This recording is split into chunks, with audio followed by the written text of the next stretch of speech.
नमस्कार साथियों, स्वागत है आपका हमारे YouTube चैनल में। आप छत्तीसगढ़ की किस जगह से हमारे समाचार सुन रहे हैं, कृपया कमेंट बॉक्स में लिखकर हमें जरूर बताएं। रायपुर से प्रस्तुत हैं छत्तीसगढ़ के प्रादेशिक समाचार। समाचारों के साथ में रजनी शुक्ला। पहले मुख्य समाचार।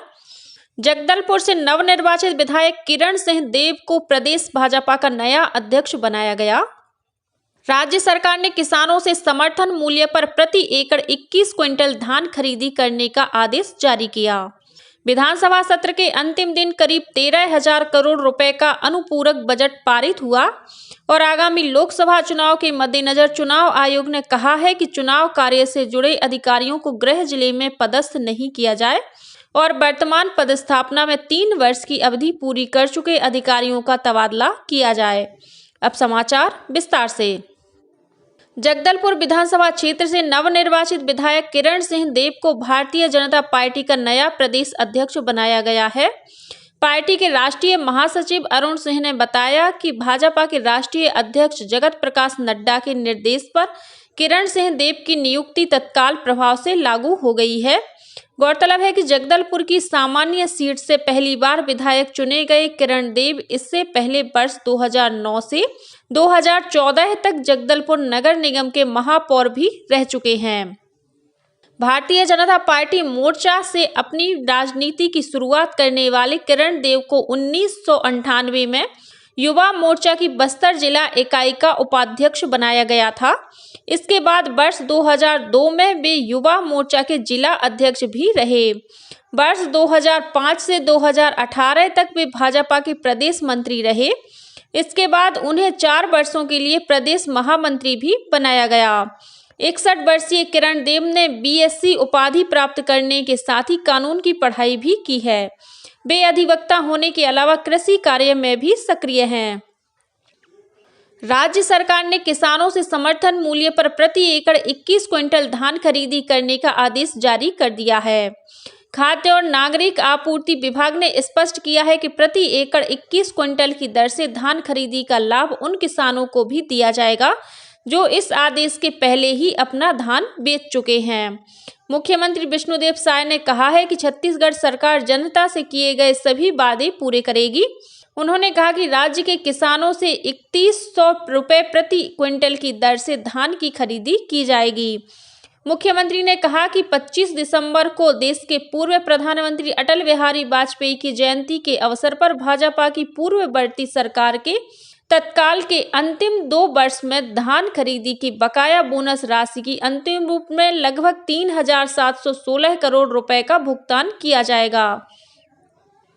छत्तीसगढ़ की 6वीं विधानसभा के प्रथम सत्र के अंतिम दिन कल करीब 13,000 करोड़ रुपए का अनुपूरक बजट पारित हो गया है। सदन में हुई चर्चा का जवाब देते हुए मुख्यमंत्री विष्णुदेव साय ने कहा कि यह अनुपूरक बजट मोदी की गारंटी पूरा करने की दिशा में उनकी सरकार का पहला कदम है। मुख्यमंत्री ने कहा कि अनुपूरक बजट में राज्य के लगभग 18 लाख ग्रामीण परिवारों को प्रधानमंत्री आवास योजना के तहत पक्का मकान देने के लिए करीब 3,800 करोड़ रुपए का प्रावधान किया गया है। इसके अलावा किसानों को भाजपा की पूर्ववर्ती सरकार के अंतिम 2 वर्ष में की गई धान खरीदी के बकाया बोनस के भुगतान के लिए भी लगभग 3,800 करोड़ रुपए का प्रावधान किया गया है। मुख्यमंत्री ने कहा कि महिलाओं को सशक्त बनाने और उन्हें आर्थिक मजबूती देने के लिए महतारी वंदन योजना के तहत लगभग 1,200 करोड़ रुपए का प्रावधान किया गया है। सत्र के अंतिम दिन कल सदन में विपक्षी सदस्यों ने प्रदेश में एक किसान की आत्महत्या का मुद्दा उठाया। विपक्ष ने इस मुद्दे पर स्थगन प्रस्ताव देकर चर्चा कराने की मांग की, लेकिन आसंदी ने अनुमति नहीं दी। इस विषय पर चर्चा नहीं कराए जाने के विरोध में विपक्ष ने सदन से बहिर्गमन कर दिया।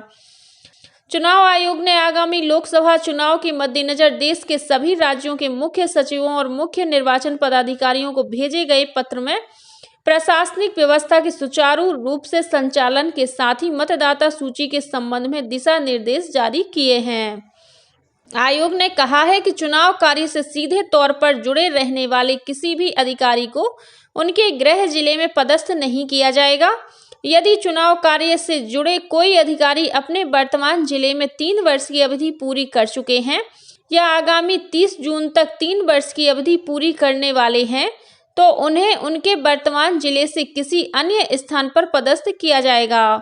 इनमें जिला निर्वाचन अधिकारी, उप जिला निर्वाचन अधिकारी, पीठासीन अधिकारी और सहायक पीठासीन अधिकारी सहित चुनाव कार्य से जुड़े अधीनस्थ अधिकारी शामिल होंगे।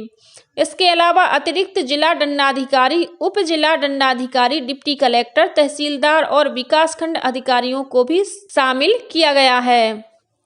इसी तरह नगर निगम और विकास प्राधिकरण में पदस्थ अधिकारियों के अलावा पुलिस विभाग के वरिष्ठ अधिकारियों तथा थानों में पदस्थ निरीक्षकों को भी इस श्रेणी में रखा गया है। हालांकि इनमें पुलिस विभाग के लिपिकीय कर्मचारियों को शामिल नहीं किया गया है। भारत के निर्वाचन आयोग ने राजनीतिक दलों से कहा है कि वे राजनीतिक व्यवहार में दिव्यांगजनों के प्रति अपमानजनक भाषा का इस्तेमाल न करें। निर्वाचन आयोग ने कहा कि दिव्यांगजनों को राजनीतिक व्यवहार में न्याय और सम्मान प्रदान किया जाना चाहिए। आयोग ने राजनीतिक पार्टियों से कहा है कि वे विकलांगता से संबंधित ऐसी टिप्पणियां कतई न करें जिससे रूढ़िवादिता और पूर्वाग्रह प्रकट होता हो। दिशा निर्देशों के अनुसार सार्वजनिक वक्तव्यों, भाषणों, आलेखों और प्रचार सामग्री में अपमानजनक भाषा का इस्तेमाल वर्जित है। समावेशिता को बढ़ावा देने के लिए निर्वाचन आयोग ने राजनीतिक दलों को सलाह दी है कि वे अधिक संख्या में दिव्यांगजनों को सदस्य और कार्यकर्ता के रूप में शामिल करें।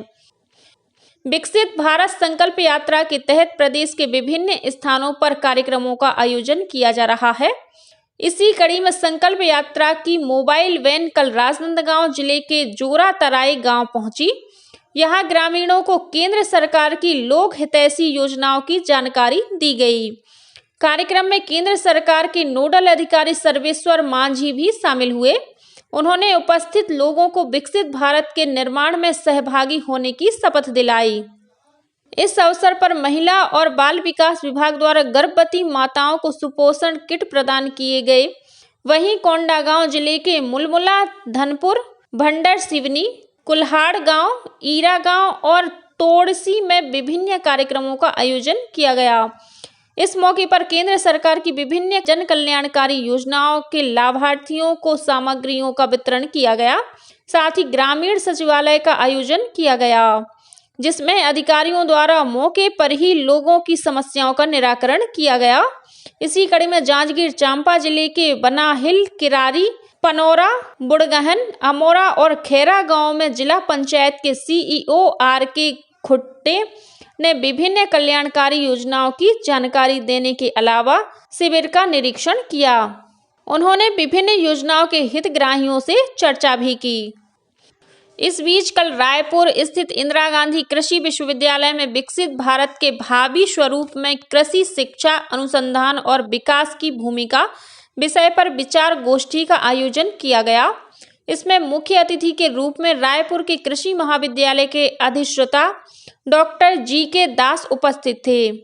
गोष्ठी में कृषि अभियांत्रिकी सहित अन्य कृषि संस्थानों के विद्यार्थियों ने अपने विचार व्यक्त किए।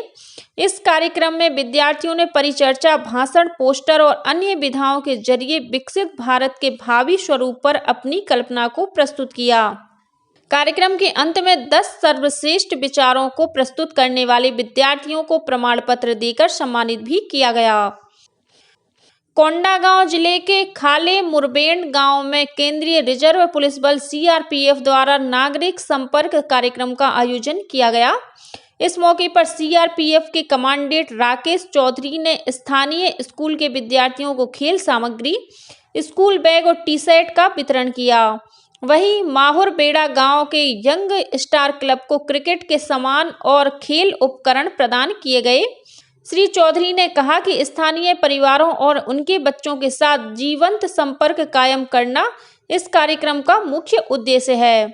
उन्होंने कहा कि स्थानीय बच्चों को खेल के प्रति जागरूक करने से उन्हें स्वास्थ्य के प्रति भी सचेत बनाया जा सकता है। बीजापुर जिले के सोमनपल्ली गांव में कल माओवादियों ने मोबाइल टावर को आग के हवाले कर दिया। भैरमगढ़ के थाना प्रभारी ने बताया कि माओवादियों ने टावर के बैटरी बॉक्स में आगजनी की, जिससे आसपास के क्षेत्र में मोबाइल सेवा प्रभावित रही। वहीं कल देर शाम माओवादियों ने बीजापुर जगदलपुर मार्ग पर पेड़ काटकर रास्ता अवरुद्ध करने का प्रयास भी किया।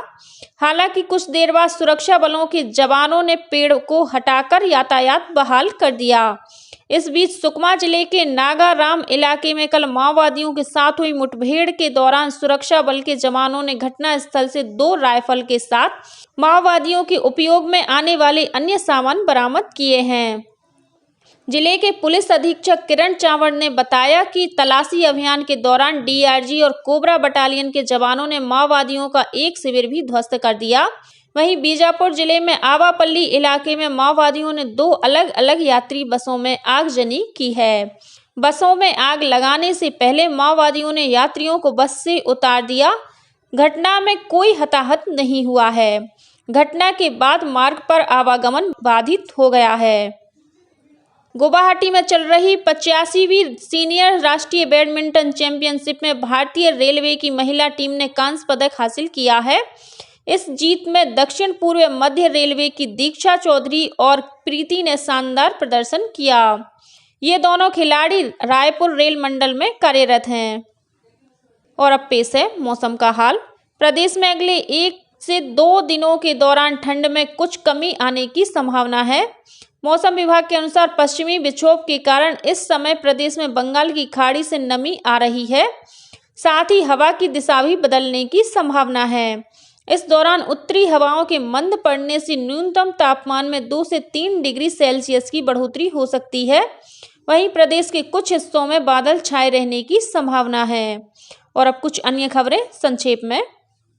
मुख्यमंत्री ने कल अपने पहुना स्थित निवास पर पंडित सुंदरलाल शर्मा के संपादन में प्रकाशित ऐतिहासिक अखबार श्री कृष्ण जन्मस्थान समाचार पत्र के पुनः संपादित पुस्तक का विमोचन किया।